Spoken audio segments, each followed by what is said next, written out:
அதாவது CBI enquiry முடிஞ்ச உடனே அந்த சிபிஐ என்கொயரிக்கு போகும்போதெல்லாம் இந்த திமுக காரங்களாம் என்ன பண்ணுவாங்கன்னா, மீடியாவில் உட்காந்துட்டு டெல்லியில் கூப்பிட்டுட்டாங்க, அழுத்தம் கொடுக்குறாங்க, சிபிஐ மிரட்டுறாங்க அப்படின்னு ஒரு 5 நாள் பிரச்சாரத்தை உருவாக்குவாங்க. நான் உட்பட அண்ணன் நிர்மல்குமார் எல்லாம் போவோம். அண்ணன் உண்மைகளை சொல்லிட்டு வெளியே வரும் பொழுது நியூஸ் ஒன்று வந்துச்சு. தமிழ்நாட்டில் தேர்தல் கமிஷன் நோட்டிஃபிகேஷன் அனௌன்ஸ் பண்ணிட்டாங்க, தேர்தல் அனௌன்ஸ் பண்ணிட்டாங்க. தமிழ்நாடு மட்டும் இல்லை, 5 மாநிலங்களில். அன்னைக்கு 5 மணிக்கு மாடல் கோட் ஸ்டார்ட் ஆயிடுச்சு. மாடல் கோட் ஸ்டார்ட் ஆயிடுச்சுன்னு என்ன தெரியுமா அர்த்தம்? தெரியுமா உங்களுக்கு? அதாவது பிரச்சாரத்தை எந்த தலைவர் எங்க வேணா ஸ்டார்ட் பண்ணலாம். அப்புறம் 4.25 வருஷம் இல்லை, 4 வருஷம் 11 மாசம் பொம்மை முதல்வராக திரு மு.க. ஸ்டாலின் அவர்கள் இருந்தார். இன்னைக்கு உண்மையாலே பொம்மை முதல்வர் அவர். ஏன்னா மாடல் கோடு வந்துருச்சு. முதல்வர்னு சொல்லலாம், ஆனா பேனா எடுத்து சைன் பண்ண முடியாது. அதுக்கு முன்னாடி சைன் போட்டாங்க, அவர் மருமகனும் மகனும் சைன் போட்டுட்டு இருந்தாங்க. அதனால தான் பொம்மை முதல்வர்னு சொல்லுவோம். என்ன, அது ஒரு குடும்ப ஆட்சி. குடும்ப ஆட்சியோட நோக்கம் என்னன்னா, ஸ்டாலின் சார் டாக்ஸ் எல்லா இடத்துலையும் 30% கமிஷன் அடிச்சு கரப்ஷன் பண்றது மட்டும்தான். அப்போ அந்த சிபிஐ என்கொயரி முடிஞ்ச உடனே வெளியே வரும்போது நான் பின்னாடி தான் உக்காந்துட்டு இருந்தேன். எல்லாத்துக்கும் பதில் சொல்லணும்ல, நம்ம தலைவர் நிறைய பேச மாட்டார். அப்படி சிபிஐ என்கொயரியில் ஃப்ரெண்ட்ஸில் உக்காந்துட்டு வெளியே ஒரு 2000 பேர் நிற்கிறாங்க. எங்கிருந்து வந்தாங்கன்னு தெரியல, டெல்லியில் உட்காந்துட்டு இருக்காங்க. திடீர்னு என்ன தெரிஞ்சதுன்னு தெரியல, அந்த ராயப்பன் படத்தில் சொன்னார் பாருங்க, அதே மாதிரி டிரைவரை பார்த்து அப்புறம் திரும்பி பின்னாடி உட்காந்தேன். ஒரு வார்த்தை சொன்னார். நான் சொன்னேன், சிபிஐ என்கொயரி போய் முடிச்சுட்டு லிஃப்டில் வரும்போது, அண்ணா எலெக்ஷன் கமிஷன் நோட்டிஃபிகேஷன் பண்ணிட்டாங்க, தேர்தல் ஏப்ரல் மாதம் 23 அப்படியே அமைதியாக கேட்டுக்கிட்டு இருந்தார். வண்டியில் உக்காந்துட்டு டக்குன்னு டிரைவரை பார்த்து மேலே வந்து கிளாஸ் ஓப்பன் பண்ணுங்கன்னு சொன்னார்.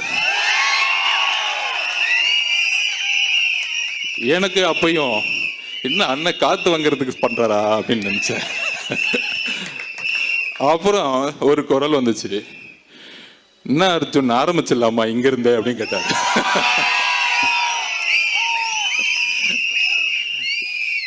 அப்பதான் புரிஞ்சேன், இந்த ஒரு வாரமா திமுக காதருங்க ஒரு நெரேட்டிவ் செட் பண்ணாங்களே, சிபிஐ ஆபீஸ் சிபிஐ ஆபீஸ் சிபிஐ ஆபீஸ்ன்னு. இந்த 8 மாசமா முதலமைச்சர் ஸ்டாலின் பார்த்து பயந்த ஒரே தலைவர் எங்களுடைய தலைவர். அவருக்கு இபிஎஸ் பார்த்தா பயம் இல்ல. அப்புறம் யாரோ ஒருத்தர் பிஜேபி தலைவராக ஒருத்தரை போட்டிருக்காங்க, பேர் கூட வர மாட்டேங்குது, மறந்து போச்சு. அந்த மாதிரி பல தலைவர்கள் சுத்திக்கிட்டு இருக்காங்க.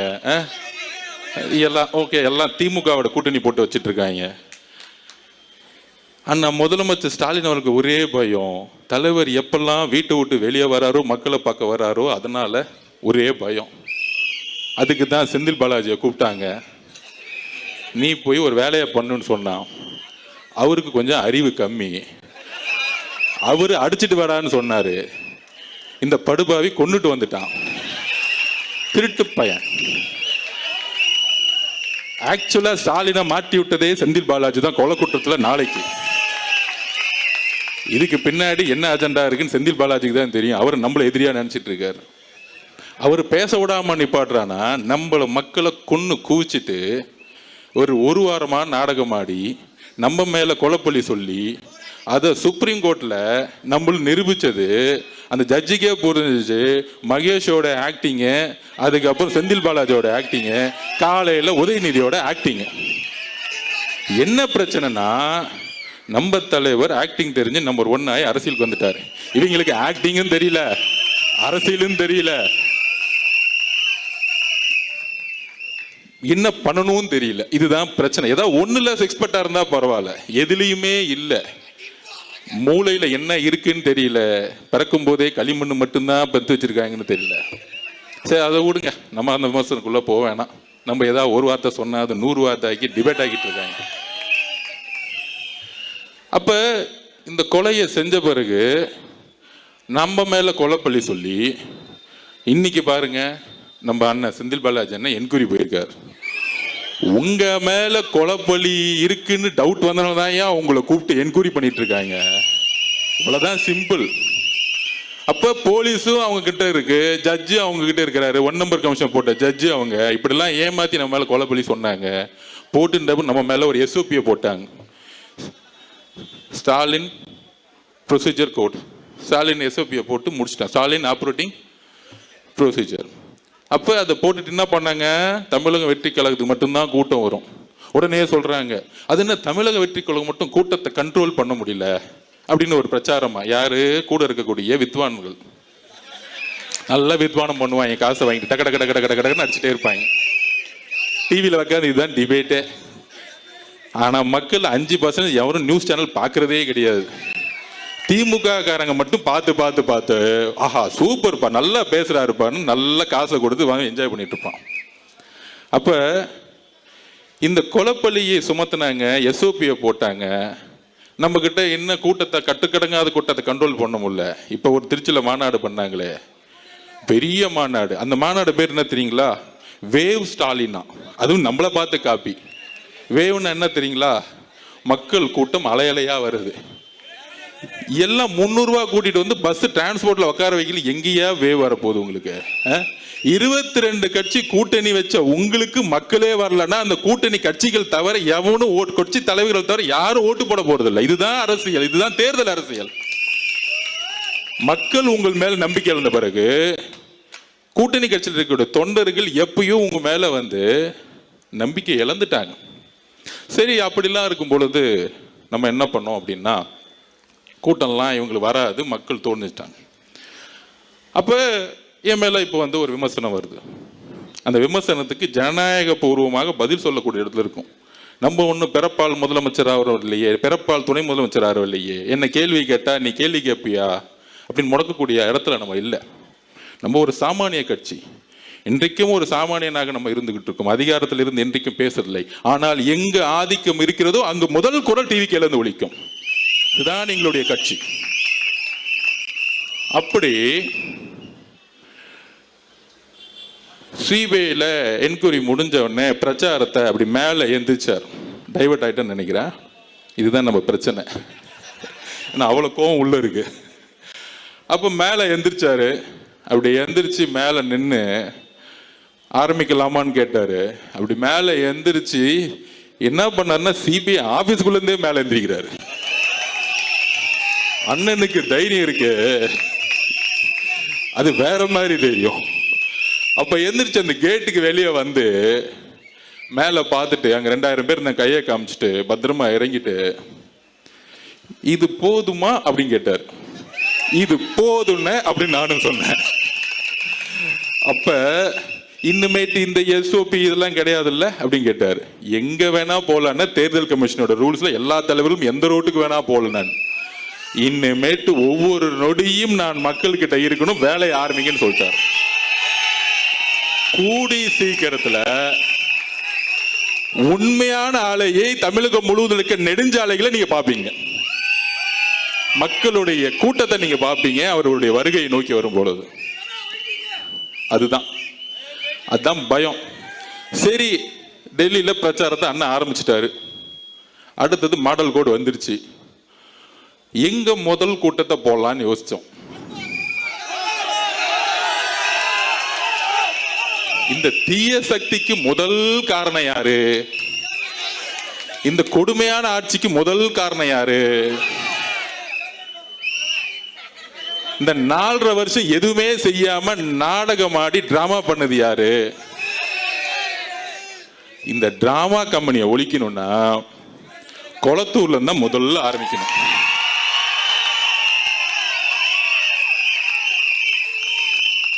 எங்களுக்கெல்லாம் பயமே கிடையாதுயா. நீ என்ன வேணா பேசிக்கோ, அவதூறா பேசிக்கோ, ஆதவர்ஜனா இப்படி, ஆதவர்ஜனா குடும்பம் அப்படி, ஆதவர்ஜனா மாமனார் இப்படி, என்ன வேணா பேசிக்கோ, காதை கேட்காது, போய்கிட்டே இருப்போம். எங்க குறிக்கோள் என்ன? சென்ட் ஜார்ஜ் கோட்டையில அண்ணனை சைன் போட வைக்கணும், அவ்வளவுதான் எங்க குறிக்கோள். இந்த அள்ளு சில்லற பேசுறதுக்கெல்லாம் பதில் கொடுக்கலாம் எங்களுக்கு டைம் கிடையாது மோதும். அப்ப இந்த திமுக எப்படி திசை திருப்பணுங்கிறதுக்கு நான் பதில் சொல்லணும். யாருக்காக பதில் சொல்லணும்? ஆதவர்ஜுனா பயந்துட்டாரு. 1000 கைகள் மறைத்தாலும் ஆதவனை மறைக்க முடியாது. நீ சூரியன்னா நான் ஆதவுடா, நான் யாருக்கும் பயப்படாது கிடையாது. 5 வயசுலேயே எங்க அம்மாவுடைய சாவை பார்த்தவன் நான். இதுக்கு மேல எவனும் என்ன பயன்படுத்த முடியாது, எழுதி வச்சுக்கோங்க. இந்த உலகத்துல தன்னுடைய தாயை சாவ 5 வயசுல பார்த்த ஒரு பையன்னா நான் தான். அது இதுலயே நான் அந்த பயத்திலிருந்து வெளியே இன்னைக்கு தமிழக மக்கள் முன்னாடி தைரியமா நிக்கிறேன்னா என் தலைவர் உண்மையா இருக்கிறாருங்கிற ஒரு வலிமை என்கிட்ட இருக்கு. என்கிட்ட எந்த போயும் கிடையாது, நான் யாரையும் ஏமாத்தினது கிடையாது, எந்த கட்சிக்கும் துரோகம் செஞ்சது கிடையாது. நான் வேலை பார்த்தேன், அந்த இடத்துல உண்மை இல்லைன்னா நாங்கள் இருக்க மாட்டேன். அவ்வளோதான் என்னுடைய வரலாறு. எங்கே வேணா நான் போய் சொல்லுவேன், என்ன வேணா கேள்வி கேள்வி. அப்போ எங்க நம்ம சின்னவரான அசோக் அண்ணன் சொன்னாரு, நம்ம தோழர் 12 வருஷமா கூட இருக்கிறவர், அவருடைய உணர்வுக்கு பதிவு குடிக்கணும் இல்லை, மீதி அள்ளுச்சில்லறைக்கெல்லாம் நான் பதில் சொல்லிடலாம், டைம் வேஸ்ட் பண்ண மாட்டேன். அப்புறம் அசோக் அண்ணன் நம்ம கூட 12 வருஷமா இருக்கிறவர், நான் அவரை பற்றி சொல்லணும். 40 வருஷம் மரியாதைக்குரிய ரஜினி சார் அவர்கள் கூட இருந்தவர், நம்மளுடைய அன்புக்குரியவர் அவர். அதில் எந்த விதமான கருத்து வேறுபாடும் கிடையாது, எனக்கும் கருத்து வேறுபாடு கிடையாது. அப்படி 12 வருஷமா பழகினதுல ஒரு 30 நாளுக்கு முன்னாடி 2 மாசத்துக்கு முன்னாடியே சொன்னார், அரசியல்ல நான் வரணும்னு இருக்கேன், தலைவரோட 40 வருஷம் இருந்துட்டேன், என்னுடைய மனைவி என்னுடைய மகள்லாம் விஜய் சாருடைய ரசிகர்கள், டிவிக்கு கட்சியில் நான் சேர்ந்தா நல்லா இருக்குமா, நான் ரஜினி ரசிகர் மன்றத்திலேருந்து வந்தேன், எனக்கான மரியாதை இருக்குமா அப்படின்னு கேட்டார். நான் சொன்னேன், டிவிகே கட்சிக்கு வரணும்னா ஒன்னே ஒன்று தான் குவாலிஃபிகேஷன், உண்மையா இருக்கணும், நேர்மையா இருக்கணும், அப்புறம் தைரியமா இருக்கணும். இந்த 3 குவாலிஃபிகேஷன் தான், வேற ஒண்ணுமே கிடையாது. உங்க அப்பா மினிஸ்டரா, எம்எல்ஏவா, பணக்காரனா, கோடீஸ்வரனா, எந்த குவாலிஃபிகேஷனுக்கு அண்ணன் கிடையாது. இன்னைக்கு 234 வேட்பாளர்களை அண்ணன் உருவாக்குனாரு. அதுல பாதிக்கு மேற்பட்ட இல்ல, முக்காவாசி வேட்பாளர்கள் ஒரு ஆட்டோ ஓட்டுநர், ஒரு மீனவர், ஒரு விவசாயி, கையில 10 லட்சம் கூட கிடையாது. ஆனால் அண்ணன் தேர்ந்தெடுக்கக்கூடிய வேட்பாளர்கள் யார் தெரியுமா? மக்களிடம் உண்மையாக நேர்மையாக ஒரு எம்எல்ஏ ஆன அடுத்த 5 வருஷம் மக்களை நேர்மையாக பார்க்கக்கூடிய ஒரு எம்எல்ஏ உருவாக்கிட்டு இருக்காரு. இதை புரிஞ்சுக்குவாங்க. எடுத்தோடனே உங்களை மாதிரி 50 கோடி இருக்குமா, 1000 கோடி செலவு பண்ண முடியுமாலாம் அவர் கேட்க மாட்டார். அப்போ நான் அசோக் சொன்னேன், சரிண்ணே அதெல்லாம் ஒன்றும் இல்லை, நீங்கள் வாங்கண்ணேன்னு சொன்னேன். ஏன்னா ரஜினி ரசிகர்களுக்கு தெரியணும்ல உண்மை என்னன்னு. இந்த சூழ்ச்சியில் இப்போ நடுவில் பண்ணது யாருன்னு சொல்கிறேன், எக்ஸாம்பிளே சொல்கிறேன். அப்போ தலைவரை பார்க்க போகிறார் அசோக் அண்ணன். அசோக் ஒரு 5 பேர் அன்னைக்கு சேர்ந்தாங்க. நம்ம தனபால் சார் பையன்லாம் இருக்கார் பாருங்க, பழைய ஸ்பீக்கர், அவருடைய பையன்லாம் சேர்ந்தாரு. 4 பேரை பேசி முடிச்சாங்க. லாஸ்ட்ல தான் அண்ணன் போனார். என்னடா 40 நிமிஷமா பேசிக்கிட்டே இருக்காரு அவரும் ஒரு பையனும், என்னடா வெளியே வரவே மாட்டேங்கிறாரு அப்படின்னு. திடீர்னு கதவை திறந்து நான் பார்க்குறேன், 3 பேரும் பயங்கரமா சிரிச்சுக்கிட்டு இருக்காங்க. யாரு? நம்ம தலைவர் விஜய் சாரும் அசோக் சாரும் பையனும் சிரிச்சுக்கிட்டே இருக்கிறாங்க. ஆமா, அப்ப என்னடா இது பயங்கரமா சிரிச்சிருக்காங்க. அப்போ சரி டிஸ்டர்ப் பண்ணோன்னு வெளியே வந்துட்டேன். வந்த பிறகு அசோக் சார்கிட்ட கேட்டேன், என்ன அப்படி பேசிட்டு இருக்கீங்க அப்படின்னு. நம்ம தலைவரை பத்தி தெரிஞ்சுக்கணும். அப்ப அவர்கிட்ட கேட்டிருக்காரு, நான் 40 வருஷம் தலைவர் ரஜினி சார்கிட்ட இருந்துட்டு வந்துட்டேன், என்னை உங்களோட அக்செப்ட் பண்ணுவீங்களான்னு கேட்டார்.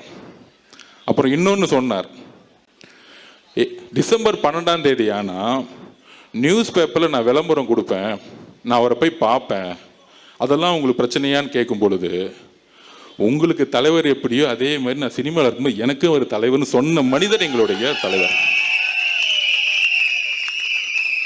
நீங்க போய் சிறப்பா செயல்படுங்க, உங்களுக்கு என்ன வேணும்னு கேட்டார். அப்போ அசோக் சார் சொன்னாரு, நான் ஹார்பர் தொகுதியில் போய் வேலை பார்க்குறேன். யாரு? அண்ணன் பாருங்க, சேகர் பாபு தொகுதியில் போய் வேலை பார்க்குறேன். உடனே அப்ப சொன்னாரு, தாராளமா போய் வேலை பாருங்க அப்படின்னு கூப்பிட்டு அவருக்கு என்ன வேணுமோ பண்ணி கொடுங்க, கட்சியில அவருக்கு என்ன பொறுப்பு கொடுக்கணுமோ கொடுத்துருங்க அப்படின்னு சொன்ன தலைவர் எங்களுடைய தலைவர். இதெல்லாம் தெரிஞ்சுக்கணும். ரஜினி ரசிகர் மன்றத்திலிருந்து வந்தவருக்கு கட்சியில பொறுப்பையும் கொடுத்து அவருக்கான அங்கீகாரம் கொடுத்து மேடை ஏற்றிய ஒரே கட்சி நம்மளுடைய தமிழக வெற்றி கழகம்.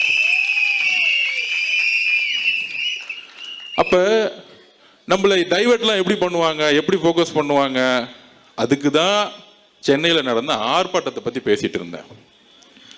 அந்த ஆர்ப்பாட்டத்தில் என்ன நடந்துச்சு? இது தலைவர் ரஜினி சார் அவர்களுக்கே தெரியும்.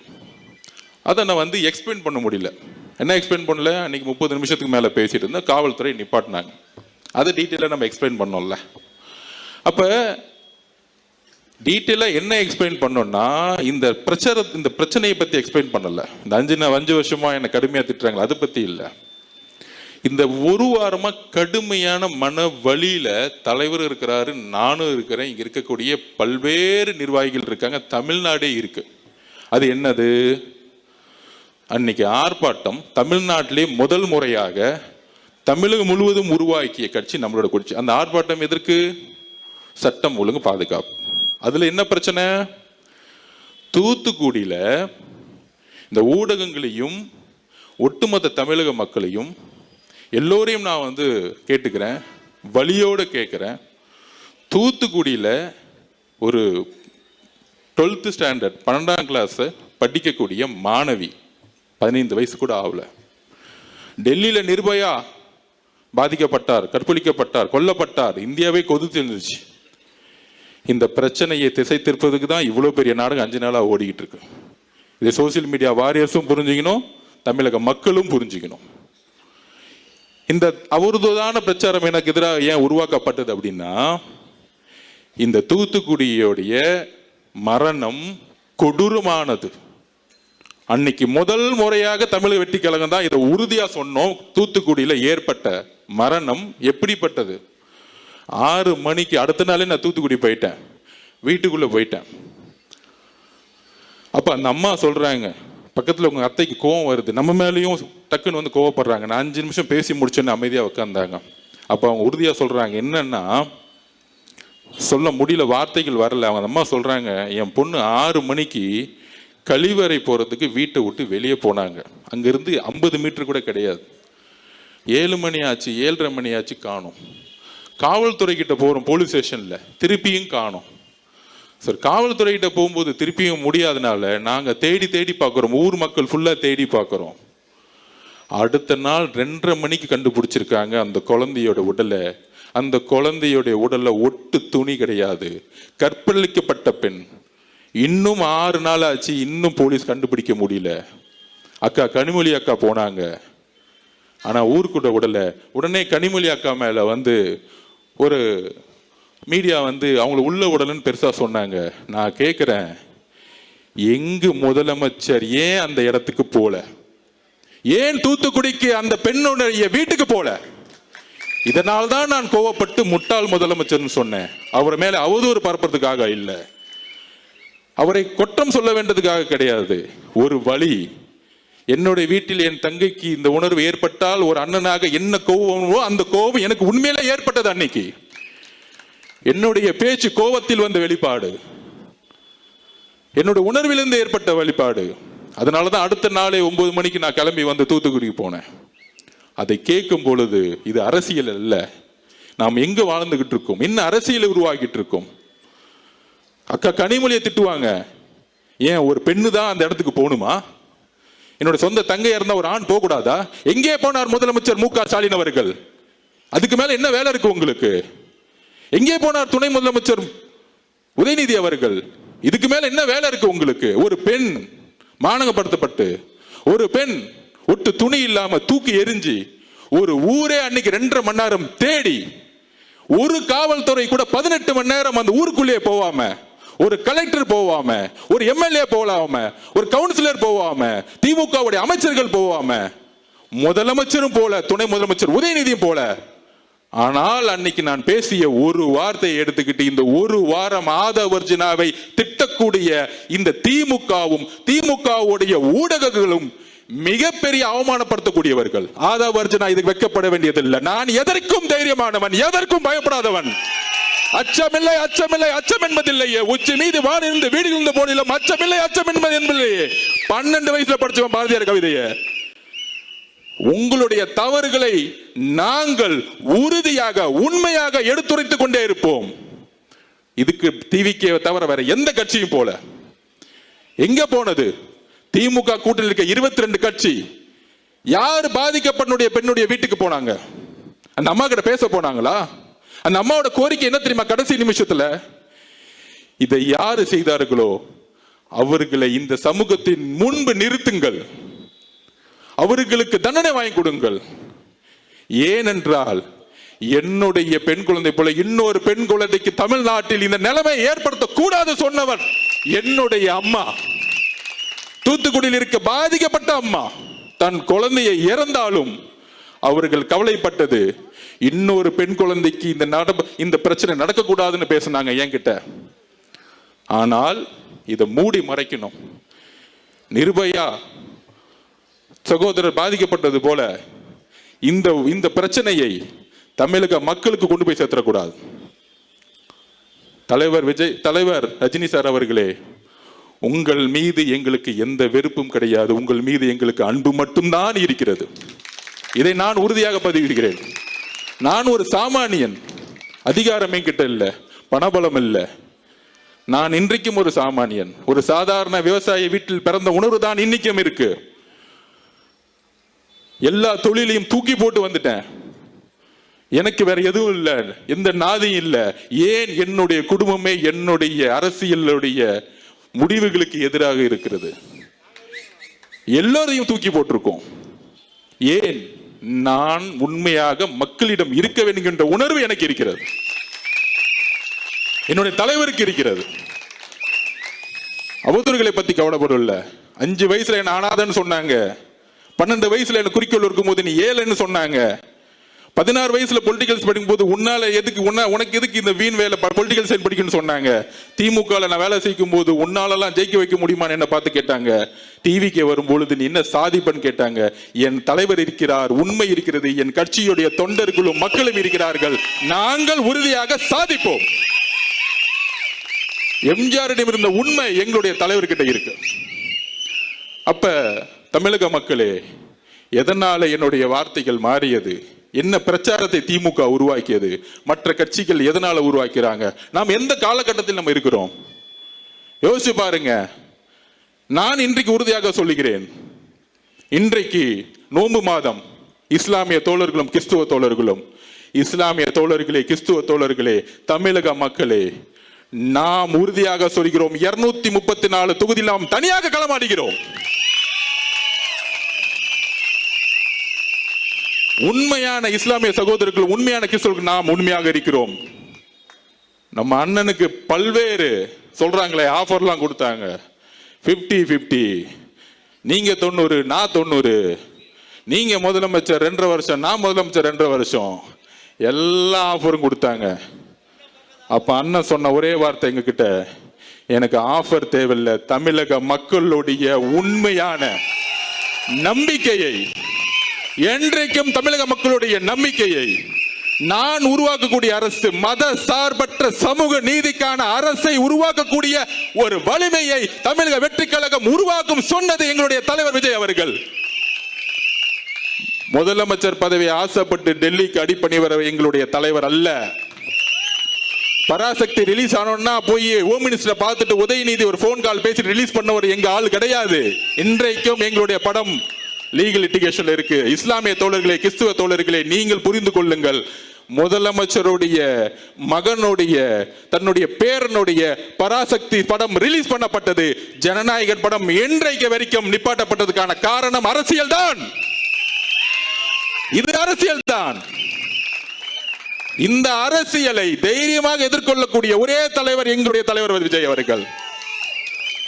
எந்த எக்ஸ்ட்ரீம் நான் போறேன்னு சொல்லிட்டாரு அவரு. அவரை எப்பொழுதும் யாராலும் அடிமைப்படுத்த முடியாது. ஏனென்றால் திருப்பி நான் பதிவு சொல்றேன், இந்த கூட்டணி கணக்குகள் 2026ஆம் ஆண்டு தூள் தூளாக்கப்படும். ஒரு சிங்கம் ஆடுடன் சேர்ந்து பாதுகாப்பை கொடுக்க முடியாது மக்களுக்கு. நம்மளுடைய தலைவர் சிங்கம். நாம் ஒரு மிகப்பெரிய ஆட்சியை உருவாக்க, பெரியார்களுடைய கொள்கையை உருவாக்க, அம்பேத்கருடைய கொள்கையை உருவாக்க நாம் ஒரு மிகப்பெரிய அரசியலை உருவாக்கிட்டு இருக்கோம். நம்பர் 1. அப்புறம் அன்னைக்கு ஆர்ப்பாட்டத்தில் பேசும்போது நான் தெளிவா பேசினேன். என்ன பேசினேன்? எப்பெல்லாம் திமுகவை எதிர்த்து ஒரு சக்தி வருகிறதோ, ஃபர்ஸ்ட் எம்ஜிஆர் அவர்கள் கடுமையா 5 வருஷம் போராடி பார்த்தாங்க. செங்கோட்டையனை கேட்டு பாருங்க, அடிச்சாங்க, விரட்டினாங்க, எல்லாம் பண்ணாங்க.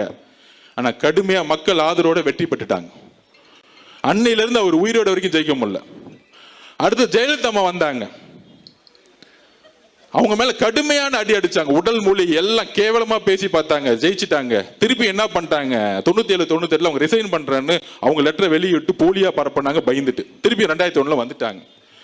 அந்த அம்மா இருக்கிற வரைக்கும், கருணாநிதி ஐயா இருக்கிற வரைக்கும் தமிழ்நாடு சூழ்நிலை வேற மாதிரி இருந்துச்சு. அதுக்கப்புறம் எத்தனை பேர் வந்தாங்க? முக்கியமா திரைத்துறையில இருந்து எம்ஜிஆருக்கு அப்புறம் வந்தவங்க எல்லாமே என்ன செஞ்சாங்க?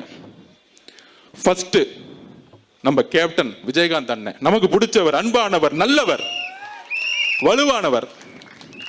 என்ன அவதூறு சொற்களை சொல்லி, என்ன கட்டமைப்பை உருவாக்கி, என்ன பிரச்சாரத்தை உருவாக்கி, நான் மிரட்டல் சொன்னது ஒருத்தர் நேரா கூப்பிட்டு மிரட்டுறது கிடையாது. அவதூறு பிரச்சாரங்கள், கீழ்த்தரமான பிரச்சாரங்கள், தனிப்பட்ட முறையில் பிரச்சாரங்கள், இதையெல்லாம் உருவாக்கி அவரை எந்த அளவுக்கு வீழ்த்தினாங்கன்னு தெரியும் உங்களை. இதைதான் நான் பதிவு பண்ணேன். அதுக்கப்புறம் பாசமிகு நம்மளுடைய ரஜினிகாந்த் சார், அவரும் கட்சியை உருவாக்கணும்னு சொல்லும் போது நான் தேர்தலில் வேலை பார்த்தேன். அப்ப நாங்க சர்வே எடுப்போம். சர்வே எடுக்கும் பொழுது அவர் கட்சி ஆரம்பிக்கணும்னு சொன்ன உடனே காமிச்சது 18%. நான் உண்மையை சொல்றேன், எடுத்த உடனே 18% காமிச்சிச்சு. அது அவருக்கு தெரியுமான்னு தெரியல. அப்ப நான் களத்துல வேலை பார்த்துட்டு இருக்கேன். இப்ப 18% எடுத்த உடனே திமுக பயம் வந்துருச்சு.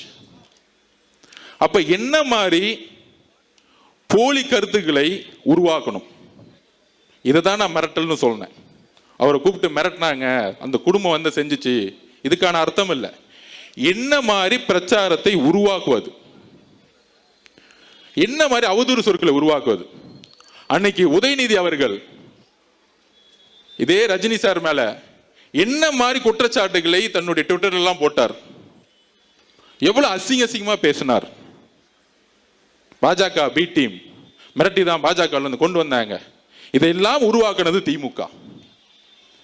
அதுக்கப்புறம் இபிஎஸ் முதலமைச்சர் அதிமுக கடுமையான சொற்கள்ல பேசினார். என்னெல்லாம் பேசினார் இன்னைக்கு சமூக ஊடகத்தில் வந்துருச்சு. இந்த மாதிரி கூட்டணி கட்சிகள் இவங்கெல்லாம் சேர்ந்து ஒரு சக்தி வரும் பொழுது, ஒரு சிஸ்டம் மாத்தணும்னு சொல்லும் போது, ஊழலை ஒழிக்கணும்னு சொல்லும் பொழுது, அவரு இங்க காசு எடுக்க வரல. ஏன்னா அவரு நல்லா சம்பாரிச்சிருந்தார். அப்ப ஒரு சூழ்ச்சிகளை தன்னுடைய சமூக வலைத்தளம் மூலியமாகவும் தன்னுடைய கட்சியுடைய கட்டமைப்பாகவும் உருவாக்கி பல்வேறு அழுத்தங்களை வெளியிலிருந்து கொடுத்தாங்க. அப்ப ஒருத்தர் ஒரு நல்ல மனசு கொண்டவர் வரும்பொழுது என்னெல்லாம் பிரச்சாரத்தை உருவாக்கணுங்கிறத என்னுடைய பதிவு. அவரை சிறுமைப்படுத்த வேண்டுமோ இல்ல அவர் பயந்துட்டாரோ சொல்ல வேண்டிய அர்த்தம் கிடையாது. இந்த திமுகவுடைய சூழ்ச்சிகளை அன்றைக்கு நான் பதிவு பண்ணேன். அதற்கு அப்புறம் வைகோ அவர்கள் எவ்வளவோ பேரை தன்னுடைய சூழ்ச்சி அரசியல்னால எல்லா விதமான பிரச்சாரங்களையும் உருவாக்கி என்ன செஞ்சாங்கிறத பதிவு பண்ண. அதுதான் என்னுடைய நோக்கம். அப்ப இதை சொல்லி முடிச்சுட்டு வர்றதுக்குள்ள உடனே அந்த வார்த்தையை எடுத்து அதுக்கு ஒரு பல்வேறு பிரச்சாரங்களை உருவாக்குவாங்க. ஏன்? தூத்துக்குடியோடைய அந்த பெண்ணுடைய சாவுல இருந்து வெளியே வரணும். இப்ப 6 நாளா அது பேசல பாத்தீங்களா? நம்ம உடனே நம்மளோட சோசியல் மீடியா வாரியா ரஜினி சாருக்கு பதில் கொடுக்குறோம், நம்ம பதில் கொடுக்குறோம், நம்ம அடுத்தடுத்த வேலையை நான் பார்த்துட்டு இருக்கேன். அப்ப இது உருவாக்கக்கூடிய வலிமை திமுக கிட்ட இருக்கு இந்த பொய் பிரச்சாரம். ஆனா புதுசா என்னன்னா இதுல பாஜகவும் திரு இபிஎஸ் அவர்கள் சேர்ந்துக்கிட்டாங்க. ஏன் சேர்ந்தாங்க? அன்னைக்கு ரஜினி சார் கட்சி ஆரம்பிக்கும் பொழுது கடுமையா விமர்சனம் பண்ணது இபிஎஸ். ஆனா இன்னைக்கு சொல்றாரு, அவரை பத்தி புகழ்ந்துட்டு இருக்கார். இந்த சூழ்ச்சி நமக்கு தெரியுமா? நமக்கு தெரியாது. நம்ம ஒரு தூய உள்ளம். அதையும் மீறி இன்றைக்கு ரஜினி சார் கிட்ட ஒரு அறிக்கை வந்துச்சு. ரஜினி சாருக்கு எல்லா உண்மைகளும் தெரிஞ்சிருக்கலாம். ஆனால் இந்த விவாதங்கள் இதெல்லாம் பார்த்து அவரு தன்னுடைய மனசுல தப்பா நினைக்கிறதுக்கான வாய்ப்பு இருக்குன்னு அவர் அறிக்கையை பார்த்து தெரிஞ்சுக்கிட்டேன். எங்களுடைய பாசத்துக்குரிய ரஜினி சார் அவர்களே, எங்களுடைய தலைவருக்கும் நீங்கள் தலைவர் அப்படின்னு அசோகன் என்ற சொன்னார். எங்களுடைய தலைவருடைய நிலைப்பாடும் தான் எங்களுடைய நிலைப்பாடும். அப்ப இந்த சூழ்ச்சிகளுக்கெல்லாம் ஏன் நடந்துச்சுன்னு சொல்லக்கூடிய இடத்துல நான் இருக்கிறேன். தூத்துக்குடியோடைய என்னுடைய தங்கை கற்பழிக்கப்பட்டு இன்னைக்கு வந்து செத்து போய் 6 நாள் ஆகியும் அவனுடைய குடும்பம் இன்னைக்கு நடுரோட்ல நின்றுட்டு இருக்கு. இதை திசை திருப்பதுக்கு தான் இந்த பிரச்சாரம். இந்த திசை திருப்புல இருந்து இதுக்கான விஷயத்தை நான் பதிவு பண்ணணும்னு நினைச்சேன். அதான் இன்னைக்கு பதிவு பண்ணேன். இந்த கடிதத்தில், இந்த அறிக்கையிலிருந்து பாசத்துக்குரிய ரஜினி சார் அவர்களுக்கு நான் பதிவு பண்ணக்கூடியது, அப்படி உங்களுக்கு நான் சொல்ல வேண்டிய நோக்கம் வேறு, உங்களுக்கு வருத்தம் ஏற்பட்டிருந்தால் என்னுடைய வருத்தத்தையும் என்னுடைய மன்னிப்பையும் பகிரமாக நான் கேட்டுக்கொள்கிறேன். ஏனென்றால் என்னுடன் நீங்கள் வயதில் மூத்தவர். அதற்கான தார்மீக கடமை இருக்குது. நான் வேற யாருக்கும் பதில் கொடுக்கறதுக்கு நான் இங்க வரல. அவருடைய அறிக்கையை படித்தேன். அவருக்கு ஒரு உணர்வு ஏற்பட்டிருக்குது. அந்த உணர்வுக்கு நான் மரியாதை கொடுக்கிறேன். ஆனால் இந்த திமுகவுடைய சூழ்ச்சிகள், 22 கட்சிகள் கூட்டணி உருவாக்கி திருப்பி ஆட்சிக்கு வரணும் ஒரு பொய்யான பிரச்சாரத்தை உருவாக்கப்படுகிறீங்களா? அதெல்லாம் தூக்கி எறியக்கூடிய ஒரே வலிமை நம்ம கட்சிக்கு மட்டும்தான் இருக்கு. அப்ப இந்த தூத்துக்குடி பெண்ணுடைய மரணத்திலிருந்து திசை திருப்பதுக்கான எல்லா நாடகங்களையும் உருவாக்குவாங்க. அந்த நாடகங்கள் தான் நம்ம ஃபோக்கஸ் பண்ணணும். இதை விட்டுட்டு நம்ம எங்கேயும் டைவர்ட் ஆகக்கூடாது. திமுகவுடைய சூழ்ச்சிகள், திமுகவோட தவறுகள், திமுகவோட பொய் பிரச்சாரங்கள், திமுகவுடைய எல்லா தவறுகளையும் சொல்ல வேண்டிய பொறுப்பு நம்ம கிட்ட இருக்கு. நம்ம டைவர்ட் ஆகக்கூடாது. ரஜினி சார் இன்னைக்கு அரசு இல்லை, நம்ம எதுக்கு அவரோட சண்டை போட போனோம்? அவர்கிட்ட நம்ம எதுக்கு ஃபைட் பண்ண போறோம்? அது இல்லை நம்ம நோக்கம். என்னெல்லாம் செஞ்சாங்க, ஒரு புதிய அரசியல் கட்சி தொடங்கும் போது திமுக குடும்பம் என்னெல்லாம் பேசினாங்க, முரசொலியில இதே ரஜினிகாந்த் சாரை பத்தி என்னெல்லாம் எழுதுனாங்க. இதெல்லாம் எப்ப நடந்துச்சு? 5 வருஷத்துக்கு முன்னாடி. இன்னைக்கு ரஜினி சார் இயக்கத்துல இருந்து வந்தவருக்கு ஒரு ஹார்பர் தொகுதியில் பொறுப்பு கொடுத்த வேலை பாருன்னு சொன்ன இயக்கம் டிவிக்கு. அப்ப இதற்கான விளக்கங்கள் நாம் கொடுக்க வேண்டிய இடத்துல இருக்கிறோம். ஏனென்றால் நம்மளுடைய ஒரே போக்கஸ் திமுகவுடைய சூழ்ச்சிகள். இந்த சூழ்ச்சிகளை சொல்ல வேண்டிய இடத்தில் நாம் கடுமையாக இருக்க வேண்டும். நம்முடைய பிரச்சாரம் எப்பொழுதும் திசை திரும்பக்கூடாது. வேற எப்பயும் திசை திரும்பக்கூடாது. நம்மளுடைய நோக்கங்கள் பிஜேபியோட சண்டை போடுவதா? ஆம், கொள்கை ரீதியாக நம்ம சண்டை போடுறோம், கடுமையா சண்டை போடுவோம். இல்ல காம்ப்ரமைஸே கிடையாது. இன்னைக்கு தமிழக வெற்றி கழகம் தான் கொள்கை எதிரின் முதல் நாள் டிக்ளேர் பண்ணாங்க. திமுக டிக்ளேர் பண்ண முடியுமா? திமுக முன்னாடியே, நான் திருப்பி சொல்றேன், திமுக முன்னாடியே பிஜேபி கூட சேர்ந்தது. இனிமேட்டு எதிர்காலத்தில் சேர மாட்டாங்கன்னு சொல்ல முடியுமா? எப்ப வேணா சேருவாங்க அதிகாரத்துக்காக. ஆனால் கொள்கை எதிரின்னு சொன்ன இயக்கம் நம்மளுடைய கட்சி. அந்த அளவிற்கு நாம் கொள்கைகளை உள்வாங்கி 234 தொகுதியிலும் உறுதியாக உண்மையாக நாம் போட்டியிடுவதற்கு எல்லா விதமான மக்கள் ஆதரவு நமக்கு இருக்கு. எந்த அழுத்தங்களும் நமக்கு கிடையாது. எந்த அழுத்தங்கள் இருந்தாலும் நாம் எதிர்கொள்வோம். இதுதான் உண்மை. அதில் மிகப்பெரிய வெற்றியும் பெறுவோம்.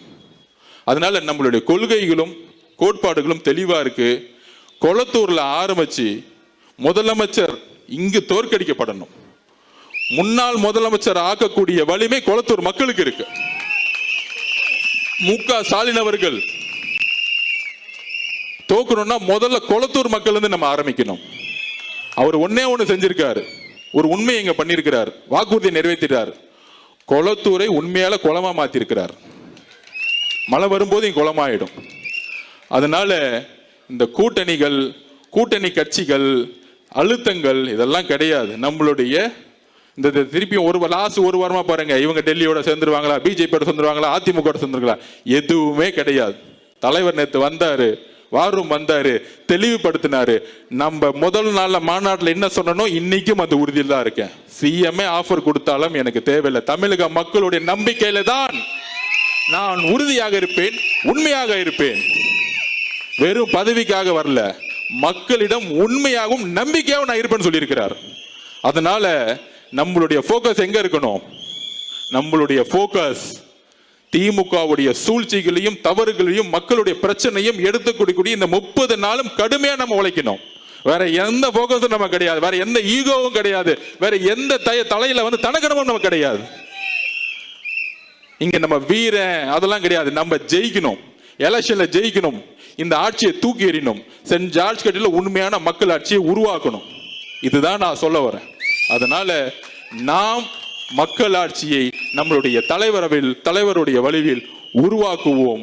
இந்த குளத்தூர் முடிச்சுட்டு நாளைக்கு ஹார்பர்ல நம்ம அசோக் அண்ணனை வச்சு ஒரு மீட்டிங்கை போடுவோம். அடுத்து சேகர் பாபு அண்ணனுக்கு அடுத்த ஒரு மீட்டிங்ல கொஞ்சம் பதில் சொல்ல வேண்டியது இருக்கு. கூடிய சந்திப்போம். தேங்க்யூ.